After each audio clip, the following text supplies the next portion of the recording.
빌립보서 2장 6절에서 11절 말씀 보겠습니다. 연말을 맞이하고 또 새해를 이제 준비하는 시점에서 하나님께서 저와 여러분에게 주시는 그러한 은혜의 말씀, 성탄절의 은혜로 살라 하는 말씀의 제목으로 같이 은혜를 받기를 원합니다. 크리스마스 시즌을 이제 보내고 또 연말을 보내면서 사람들이 이제 당연히 해왔던 뭐 크리스마스 추리 같은 것들을 하면서 분위기를 이렇게 만들어 갑니다. 그런데 이 크리스마스 추리를 왜 만들었는가 하는 부분에 대해서는 잘 몰랐어요. 그래서 저도 이제 자료를 조사하다 보니까 이 크리스마스 이 추리가 그 자료에 의하면 종교개혁자 마틴 루터가 크리스마스 추리를 이제 만들어서 시작했다, 그렇게 얘기를 나오고 있습니다. 그래서 뭐 마틴 루터가 이제 어느 크리스마스 이브 날에 이렇게 밖에 나가서 밤에 산책을 하다가 뭐 잣나무가 많았던 지역인가 봐요. 그 잣나무가 많은 지역에서 이렇게 그냥 평상시에 잘 느끼지 못했는데 그날따라 이 달빛이 밝게 비치면서 잣나무를 비치는 모습을 보면서 그 모습이 너무 아름다운 거예요. 거기다가 이제 눈이 내리고 막 이렇게 수북히 쌓이니까 야, 잣나무가 다시 보인 거예요. 그냥 평범하게 보였던 잣나무가 야, 저렇게 아름답게 이렇게 모습을 보여주고 또 이렇게 사람들에게 참 기쁨을 주는구나 생각하면서 돌아와서 했던 게 뭐냐면 잣나무를 갖다가 이제 거기다 빛을 이게 전구처럼 달고 또 거기에 솜 같은 거 이렇게 달고 해서 이게 참 사람들한테 기쁨을 주는구나 하면서 이제 그 시작해서 그 크리스마스 추리가 시작됐다고 이야기를 합니다. 뭐 그 시작은 어디에서 했든지 그 추리 이야기를 하면서 의미가 있더라고요. 뭐냐면 이 사람도 잣나무처럼 그냥 뭐 이렇게 뭐 존귀하면 존귀할 수 있고 뭐 일상으로 이렇게 살아가는데 그런데 저 사람들에게도 정말 저렇게 밝은 빛을 비치고 멋진 그런 모습으로 이렇게 드러날 수 있는 것들이 뭘까 생각하면서 그 마음속에 떠올랐던 게 뭐냐면 예수님이 그 마음에 이렇게 빛을 비춰주시고 또 함께 하시면 저렇게 멋진 인생을 살 수 있구나. 아무도 주목하지 않고 그냥 별 볼일 없는 그런 인생인 것 같은데 오늘 주님과 함께해서 그 빛을 비치고 이렇게 또 아름답게 장식을 하면 행복하고 멋진 삶으로 살아갈 수 있겠구나 하는 깨달음을 가진 게 마틴 루터가 추리를 만들면서 이제 시작했던 그러한 의미라고 합니다. 저는 이제 그러한 이야기를 다시 생각하면서 이제 이 어려운 시대를 우리가 살고 있지 않습니까? 어려운 시대에 정말 저와 여러분이 더 멋지고 또 하나님이 이 땅에서 우리에게 귀한 삶을 주셨는데 더 힘있게 살아가고 또 세상의 빛으로 이렇게 비추면서 살아가는 인생, 그 인생으로 살았으면 좋겠다 생각을 하는데 저도 이제 또 시간이 좀 지나서 그런지 지난 한 주간 동안은 좀 제 인생을 또 다시 돌아볼 기회가 있잖아요. 보면서 실패했던 것들이 또 다가오고 또 힘들었던 거 뭐 그렇게 많지는 않았지만 그게 다가오면서 마음이 좀 이렇게 힘들었어요. 그런데 이 말씀을 묵상하면서 성탄절 추리 또 이야기 듣고 말씀을 묵상하면서 연말을 또 잘 보내고 또 2023년을 더 힘있게 살아갈 수 있는 토대를 이렇게 느꼈어요. 그게 뭘까? 이게 이제 우리 성도님들 잘 알고 있는 내용이지만 다시 우리가 이제 새해를 준비하면서 또 오늘 뜻깊은 성탄절을 보내면서 우리 주님이 주신 그 은혜들을 다시 기억하는 거라 그 생각을 합니다. 그 성탄절 이 절기를 지키면서 이 성탄절의 진정한 선물이 뭐냐, 이걸 다시 이제 전에도 알고 있었지만 오늘 말씀을 묵상하면서 다시 깨닫고 붙잡는 건 이 성탄절에 주님이 주신 선물을 내가 잘 가슴에 간직하고 살아가야겠구나. 그러면 내년도도 힘있게 살아갈 수 있겠다. 그리고 또 전나무처럼 뭐 그냥 하나의 그냥 나무처럼 사람들이 주목하고 그냥 지나갈 나무인데 그 내 삶에 빛을 비추고 더 힘있게 능력 있게 살아갈 수 있는 그러한 토대가 될 수 있겠다 생각을 했습니다. 자, 그러면 오늘 주님은 성경을 통해서 빌립보서를 통해서 가르쳐 주신 게 뭐냐 하면 육신을 입고 이 땅에 오셨다 그랬어요. 그게 바로 성육신인데 왜 주님이 육신을 입고 오셨는가 하는 부분이죠. 잘 알고 있는 내용일 것입니다. 그러나 성령께서 저 여러분에게 다시 한번 은혜를 주셔서 이 오셔서 우리에게 주시고자 하는 것이 무엇인가를 그냥 머리로만이 아니라 가슴으로 좀 간직하고 또 그 붙잡고 살아가는 은혜가 있었으면 좋겠다 생각합니다. 첫 번째로 육신으로 오신 이유는 뭐냐 하면 오늘 우리에게 영원한 생명을 주시기 위함입니다. 영원한 생명. 우리 헬라어에서는요, 생명에 대해서 세 가지 용어를 쓰고 있습니다. 이게 좀 생명에 대해서 분별할 수 있는 그런 개념이 되겠구나 생각을 했습니다. 첫 번째는 뭐라고 하냐면 바이오라고 하는 거죠. 이게 헬라어에서 나온 건데요. 바이오. 이게 생명이잖아요. 식물도 생명이고 동물도 생명이고 이 생명체란 말입니다. 생명이라는 게 가장 중요하잖아요. 이 땅에 생명이 있으니까 모든 것이 유지가 되고 또 펼쳐나가는데 이 육신의 이 생명, 바이오 생명이 있습니다. 또 하나의 생명이 뭐냐면 푸시케라고 하는 그런 생명이 있습니다.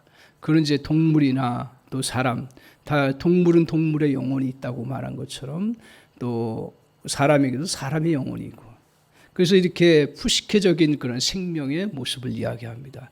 세 번째로는 또 어떤 생명을 이야기하냐면 조회라고 하는 조회 들어보셨는지 모르겠는데 조회 이 영적인 생명이죠. 이것을 이제 인간만이 누릴 수 있는 그런 생명이다. 성경에서는 진정한 생명을 말할 때 조회라고 이야기를 합니다. 그러니까 같은 생명이어도요, 이 바이오, 푸시케, 조회 이런 생명이 있는데 다 같은 생명이지만 그런 생명에도 그런 차별이 있고 또 느낌이 다르고 모습이 다른 거죠. 오늘 우리 주님이 이 땅에 오셔서 우리에게 주시고자 하는 것은 그 진정한 그것은 바로 조회적인 그런 생명이라는 거죠. 이 생명을 주시기 위해서 오셨다. 그래서 그 과정에 어떤 과정을 이 생명이 너무 소중하니까 오늘 그 하나님의 아들이신 독생자 예수 그리스도를 이 땅에 보내실 때 어떻게 보내셨습니까? 그냥 왕으로 보내지 아니하시고 종의 형체를 가졌다. 사람의 모양을 갖고 그리고 낮고 천한 자리로 오셔서 우리에게 이 생명을 알려주시고 또 주시기 위해서 오셨다라고 이야기를 하고 있습니다. 오늘 이 생명을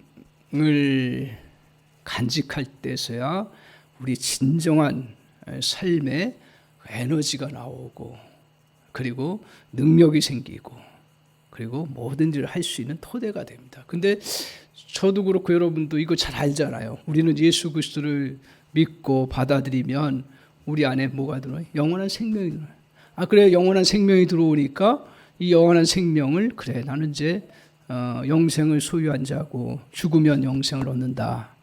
이렇게만 기억하기가 참 쉽지 않나 생각을 합니다. 맞습니다. 그러나 더 중요한 건 뭐냐면 우리 주님이 우리에게 이 생명을 주시면서 이 땅에 우리의 삶을 살아가는 동안 그냥 이것만 그냥 알고 살아가도록 하신 것이 아니라 성경을 자세히 보면 뭐냐면 이 생명의 은혜를 누리면서 살아가는 그런 삶의 모습을 이뤄가도록 그게 바로 뭐냐면 사실은 그게 신앙생활이라는 거죠.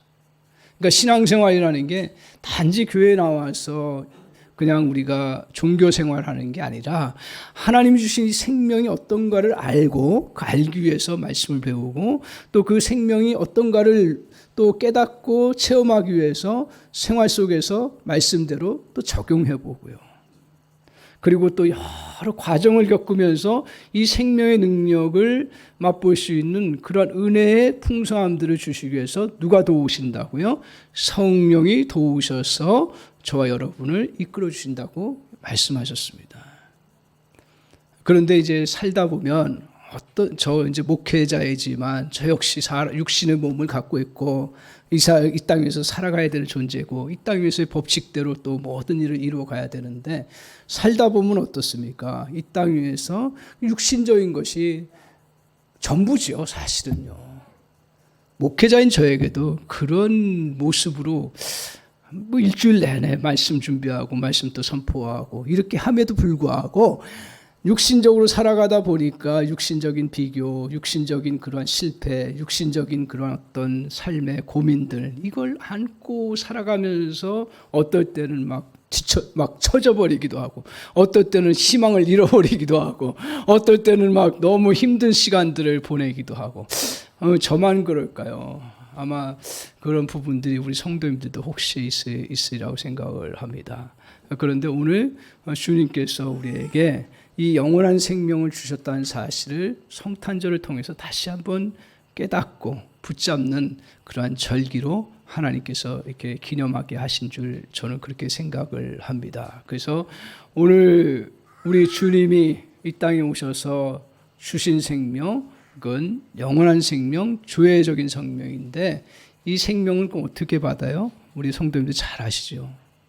선물은 그냥 받는 겁니다. 뭘 가지고요? 믿음을 가지고요. 더군다나 이 영원한 생명은 사람이 줄 수 없는 그 어떤 것보다 가치가 귀하고 존귀한 거기 때문에 다른 것으로 우리가 노력해서 수고해서 얻는 것이 아니라 믿음으로 그대로 받아들이는 거예요.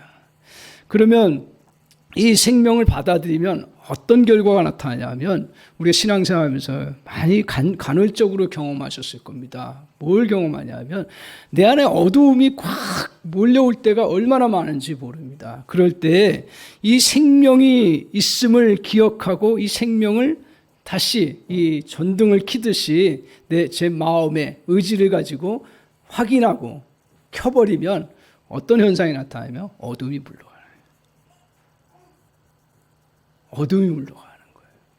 그러니까 어두움을 자꾸 몰아내자 막 해가지고 몰려지는 게 아니라 주님의 생명이 내 안에 있음을 기억하고 그것을 다시 확인하고 그것을 펼쳐내는 순간에 저의 안에 있던 어두움들이 몰아가고 그리고 우리 안에 있던 상처들까지도 심지어는 그게 별 문제가 되지 않는 그 은혜의 역사가 있다라는 거죠. 그래서 우리가 종종 해야 될 일, 종종이 아니라 사실은 이것들을 날마다 삶 속에서 고백하고 내 마음에 확인해야 될 부분들이 뭐냐 하면 육신의 생명이 있음을 기억할 뿐 아니라 내 안에 이러한 조회적인 영적인 생명이 저와 여러분에게 있다는 사실을 붙잡는 거예요. 그래서 성탄의 선물 여러 가지 우리에게 기억하고 나아갈 수 있는 부분이지만 가장 중요한 건 뭐냐면 이 영적인 생명을 우리에게 주셨다라는 것입니다.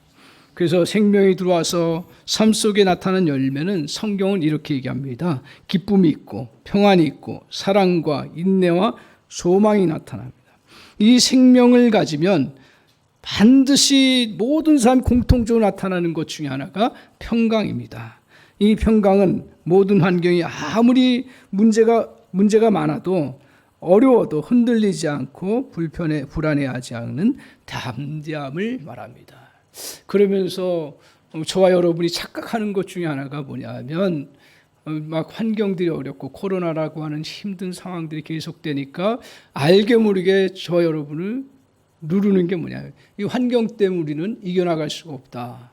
그리고 이 환경 때문에 우리는 계속 어려움이 될 거라고 자기도 모르는 사이에 암시된다라는 거예요. 근데 우리 믿음의 선배들도 보았지만 지금보다 훨씬 어려운 환경이었지만 그러나 그것들을 다 이겨나갔어요. 저희들도 옛날에는 오히려 더 힘든 상황이었을지 모르는데 그때 이겨나갈 수 있었어요. 왜? 그 안에 이 영적인 생명, 조회적인 생명을 내가 간직하고 그 생명이 잘 뭔지 몰랐지만 그 은혜를 누리면서 하나님 앞에 예배하고 말씀 보고 하나님 앞에 또 기도하면서 부르짖고 나아갈 때 자기도 모르는 그런 새로운 힘과 능력이 내 속에서 일어나는 거예요. 그렇기 때문에 환경이 어려워도 이겨나갈 수 있는 놀라운 은혜가 있는데 자꾸 육신적으로 살아가다 보니까 뭐가 우리에게 다가오냐면 내가 나이 이렇게 먹었는데 내가 또 이렇게 늙어가는데 또 내가 이렇게 또 여러 어려운 환경들이 있는데 나는 절망적인 것들이 나에게 찾아오는 거야 하면서 자기도 모르는 사이에 가난의식과 그리고 자기도 모르는 사이에 패배의식과 자기도 모르는 사이에 할 수 없다고 하는 그런 생각들이 나를 꽉 누르면서 아무것도 못하게 하는 그런 현상들에게 노출되어 있지 않나. 제가 정신이 바짝 드는 거예요. 아, 그렇구나. 왜 내가 이러고 있지? 그래, 이 성탄절을 보내면서 정말 다시 한번 하나님이 주신 그 선물, 이 영원한 생명이 내 안에 있어. 그렇기 때문에 내가 환경이 어려워도 이 생명의 능력을 간직하고 그냥 믿고 고백하면 어둠은 물러가고 다시 절망에서 소망을 가지게 되고 새로운 능력을 가지고 살아가는데 왜 그러지? 그 영적으로 혼란스러운 거예요. 다시 저와 여러분이 이 은혜를 간직하시기 바랍니다. 오늘 성탄절을 보내면서 우리 주님이 오늘 빌립보서 얘기하는 것처럼 정말 하나님의 그 높은 자리를 내려놓고 그리고 정말 비유하자면 우리가 개처럼 변하는 것보다 더한 그러한 낮은 자리로 오시면서 우리와 함께 그 고난의 시간들을 쭉 보내시면서 하시고자 했던 게 뭐예요? 우리에게 영원한 생명이 너에게 있음을 보여주시고 그것을 너희가 간직하도록 하기 위해서 이 땅에 오셨다라고 성경은 분명히 말씀하고 있습니다. 사랑하는 성도 여러분, 이제 2022년 너무 힘든 시간들이 아마 지나가리라고 생각합니다. 다시 이제 여기에 위축되지 아니하고 저와 여러분에게 이 성탄의 선물, 이 영원한 생명이 있음을 다시 깊이 간직하고 또 이것을 정말 믿음으로 다시 붙잡고 나아가는 은혜가 있기를 바랍니다. 분명히 약속드립니다. 이러한 믿음을 가지고 나아갈 때 어둠은 다 물러가는 줄 믿습니다. 여러분을 붙잡고 있는 여러 가지 정말 과거의 그러한 것들이 다 떠나가는 그런 역사가 있을 줄 믿습니다. 그래서 정말 주님 안에서 이 기쁨의 성탄절 누구보다도 이 절기를 내가 이번에는 잘 보냈구나. 이것 때문에 내가 다시 살았구나. 오늘 그 은혜가 있기를 주님의 이름으로 간절히 축원합니다. 두 번째로 오늘 성탄절을 통해서 우리에게 주신 건 뭐냐면 이 생명을 누리며 살아가도록 하시기 위해서 예수님이 이 땅에 육신을 입고 오셨다라는 것입니다. 십자가를 지신다는 것은 무엇을 말합니까? 우리의 죄를 다 없앤다는 얘기예요. 우리의 허물과 잘못을 다 없애기 위함입니다. 그래서 십자가는 우리에게 이런 허물을 없애고 정말 너희에게 이 생명, 이 조회적인 생명을 너희에게 줬으니 이 생명을 마음껏 펼치고 살아가도록 우리에게 육신으로 예수님이 오셨다라는 것. 그것을 이 땅 위에서 보여주시고 그렇게 살아가는 법칙들을 알려주시기 위해서 주님이 친히 육신을 입고 오셔서 우리에게 그것을 보여주셨던 거예요. 그걸 알려주셨던 것입니다. 그래서 주님께서 이렇게 하나님과 동등됨을 내려놓으시고 순종하신 이유는 뭐냐면 사람을 새 생명으로 세우기 위함입니다. 예수님이 죄와 허물로 죽은 우리에게 새 생명을 주시고 그것을 누리도록 하기 위해서 육신으로 오신 것입니다. 그래서 육신으로 오신 예수님은 다 보십시오. 성경을 통해서 다 보면 예수님을 만난 사람들은 이제 새로운 차원으로 살도록 하셨어요. 세상에 주님이 율법과 세상의 법칙들 그거 다 아시고 그 현상들을 다 인정하셨지만 그러나 그 사람들이 알지 못하는 새롭게 살아가야 될 그 방법에 대해서 예수님 만난 사람들 통해서 보여주셨습니다. 대표적인 사람이 누구냐 하면 가늠한 여인이에요. 그 세상적인 법으로는 이 사람을 돌로 쳐 죽여야 됐습니다. 다 돌로 쳐 죽이려고 할 때 주님께서 그 여인에게 오셔서 이제 이렇게 말씀하십니다. 예수님께서 그 여자에게 묻습니다. 너를 정죄하고 있는 자가 어디 갔느냐? 예, 아무도 없습니다. 다 가고 말았습니다. 이때에 주님께서도 말씀하셨어요. 뭐라고 하냐면 나도 너를 정죄하지 아니하노라. 내가 너를 죄인 있다고 말하지 아니하노라. 내가 너를 용서하노라. 다시는 가서 같은 죄를 범하지 말라.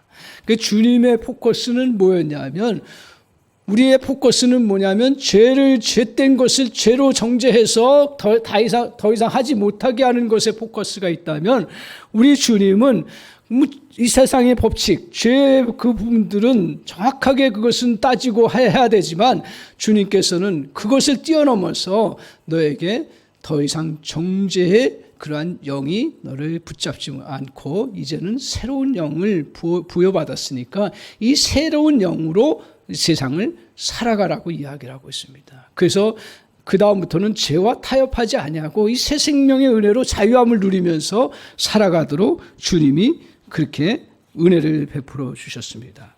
오늘 우리에게도 마찬가지입니다. 예수님은 어디를 가나 사람들이 스스로 보지 못하는 이 생명력을 주셨습니다. 그분은 눈앞의 약점이나 흠이 아닌 뻗어갈 미래를 주목하셨어요. 그래서 우리 안에 이 새 생명으로 살아갈 그 미래를 보시면서 축복해 주셨어요. 그래서 예수님의 제자들 대표적인 사람이 누굽니까? 베드로죠. 베드로를 보면서 베드로의 그러한 허물도 얼마나 많이 아셨겠어요. 그럼에도 불구하고 베드로를 보고 뭐라고 얘기하셨냐면 너는 반석이라고 얘기해요. 베드로의 그 혈기 많은 거, 그 그냥 감정적인 거, 여러 가지 부족한 것들이 많았음에도 불구하고 주님은 베드로가 이제 이 새 생명을 가지고 살아가고 이 새 생명을 세상 사람들에게 증거하는 사역자로 그 설 것을 보면서 너는 이제 앞으로 반석이다. 이렇게 말씀하시면서 오늘 베드로를 향해서 칭찬하시고 그리고 그렇게 봐주셨습니다. 너는 내가 너를 완성하면 너는 바위가 될 것이다. 너는 강하고 견고해질 것이다. 왜요? 주님이 주신 새 생명의 힘을 누리며 살기 때문에 그렇습니다. 이 생명력은 세상의 어떤 일도 이기게 하는 능력이 있습니다. 모든 무거운 것들도 감당하는 그러한 힘이 있습니다. 죽음도 삼키지 못하는 능력이 된다는 사실입니다. 오늘 우리가 성탄절을 기념하면서 우리의 목표를 다시 선명하게 붙들어야 합니다. 우리의 목표는 사람들에게서 이 새 생명의 힘을 이끌어내는 것입니다. 그러니까 저도 마찬가지고 우리 주변에 있는 식구들도 마찬가지고 주목하고 바라봐야 될 건 뭐냐면 육신의 생명의 차원에서만 머물지 아니하고 주님께서 이 새 생명을 그 안에 주신 것을 바라보고 그리고 그 없는 생명에게는 이 새 생명을 소개해주고 이 새 생명이 그 안에 들어가서 그 속에서 역사하는 그 힘과 능력의 역사를 바라보면서 격려하면서 세워나가는 것이 우리가 해야 될 일입니다. 그래서 성경은 이렇게 말하죠. 철이 철을 날카롭게 한다고요. 더 서로 새 생명을 가지고 같이 격려하고 세워나가면 더 나은 사람으로 이끌어가게 하며 살 수 있도록 인도해 나간다는 거예요. 그래서 저와 여러분 자신이 스스로 다시 한번 묻는 그런 시간이 되기를 바랍니다. 저도 내가 이 사람들을 바라볼 때 그 안에 새 생명의 소중함을 보고 그 새 생명이 더 능력 있게 살아갈 수 있도록 격려하고 있는가, 세워주고 있는가. 저 자신도 마찬가지죠. 저도 육신적으로 내가 갖고 왔던 60년의 그 삶의 그러한 여러 가지 그러한 잔상들이 나를 이끌어가는 것이 아니라 내 안에 있는 새 생명이 나를 이끌어가고 있는가. 이게 약해지지 않았는가. 그럼 다시 격려하고 다시 이것을 힘을 주는 게 뭘까. 또 저는 목회자니까 우리 성도님들에게 이 새 생명의 은혜가 얼마나 큰가를 깨닫게 하고 또 알려주고 그 새 생명으로 살아갈 수 있는 그러한 은혜가 있음을 기억하게 해서 그것대로 살아가게 한다면 어떤 역사가 나타나는지, 그래서 서로 모여서 나눌 때 이 새 생명의 역사가 저 여러분이 이렇게 펼쳐졌습니다 라고 고백하면서 서로 격려받고 나아갈 때 우리는 육신을 뛰어넘어서 새로운 세계로 나갈 수 있는 놀라운 은혜의 역사가 저 여러분에게 이루어지는 줄 믿습니다. 이 과정에서 반드시 거쳐야 되는 게 뭐냐 하면 오늘 주님이 하신 일이에요. 주님이 이 새 생명을 주시고 생명을 살아가기 위해서 하신 일이 뭐냐 하면 생각해 보십시오. 예수님이 하나님의 독생자 성자이십니다. 그분이 이 땅에 오실 때 인간의 몸으로 오신 것은 그 모든 영광을 버리고 가장 어떻게 보면 정말 낮고 천한 그런 그 자리에 오셔서 이 새 생명의 역사를 우리에게 펼쳐주신 거예요. 그래서 우리가 기뻐하며 감사하고 이 절기를 지키는 것인데 오늘 그 방법 외에는 이 새 생명의 역사가 나타나지 않기 때문에 모르겠어요. 거기까지 제가 더 깊이 깨달아야 되는데 오늘 성경을 통해서 분명하게 주시는 건 뭐냐 하면 주님이 낮고 천한 모습으로 이 땅에 오셔서 우리에게 그 새 생명을 주지 않으면 안 되기 때문에 그렇게 오셨다라는 사실을 성경은 이야기하고 있습니다. 따라서 오늘 이 새 생명 역사는 교만한 데서 나타나지 않습니다. 이 새 생명의 역사는 나의 권리를 주장하는 데서 나타나지 않습니다. 이 새 생명의 역사는 오늘 다른 사람을 높은 위치에서 권면하고 교우 훈계하는 데서 나타나지가 않습니다. 낮고 천한 자리에서 정말 섬기는 마음으로 이것들을 같이 나누고 그리고 나누기 위해서 같이 섬기고 희생하고 그리고 나아갈 때 이 새 생명 역사가 저 안에서 여러분 안에서 또 주변 안에서 더 힘있게 펼쳐지는 놀라운 역사가 이루어지는 줄 믿습니다.